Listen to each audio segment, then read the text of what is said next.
Dobar dan. Danas govorimo o glagolskim prilozima. U 5. razredu naučili smo da su prilozi riječi koje opisuju okolnosti vršenja glagolske radnje. Glagolski prilozi su prilozi nastali od glagola. Glagolske priloge dijelimo na glagolski prilog sadašnji i glagolski prilog prošli.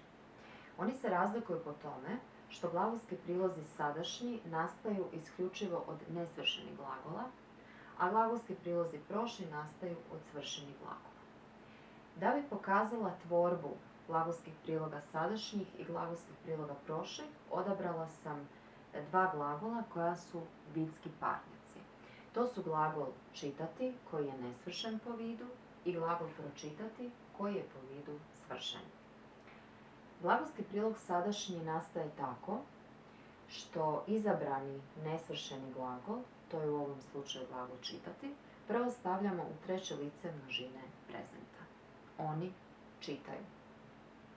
Trećem licu množine prezenta dodajemo nastavak či. Dakle, glagolski prilog sadašnji glasi čitajući. Glagolski prilog prošli tvorimo tako da na infinitivnu osnovu izabranog svršenog glagola dodajemo nastavke vši ili avši.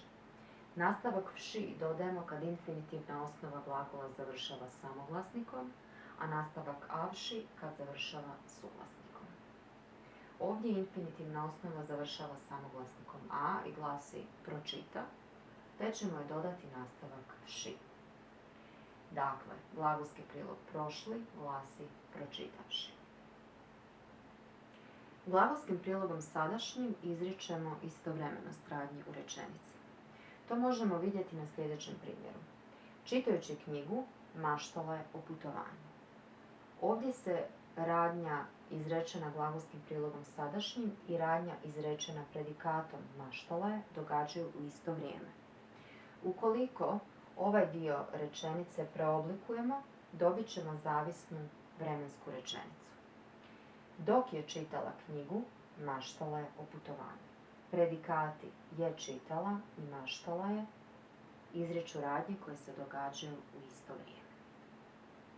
Glagolskim prilogom prošlim izričemo prijevremenost radnji u rečenici. To možemo vidjeti na sljedećem primjeru. Pročitavši knjigu, otišla je u šetnju šumom. Prvo je pročitala knjigu, a zatim je otišla u šetnju šumom. Zamijenimo li dio rečenice u kojem je glagolski prilog prošli zavisnom surečenicom, dobit ćemo sljedeću vremensku rečenicu. Kad je pročitala knjigu, otišla je u šetnju šumom.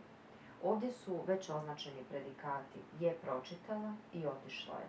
Možemo primijetiti da se radnja predikata je pročitala događa prije radnje drugog predikata, otišla je. Dakle, prvo je pročitala, a zatim je otišla.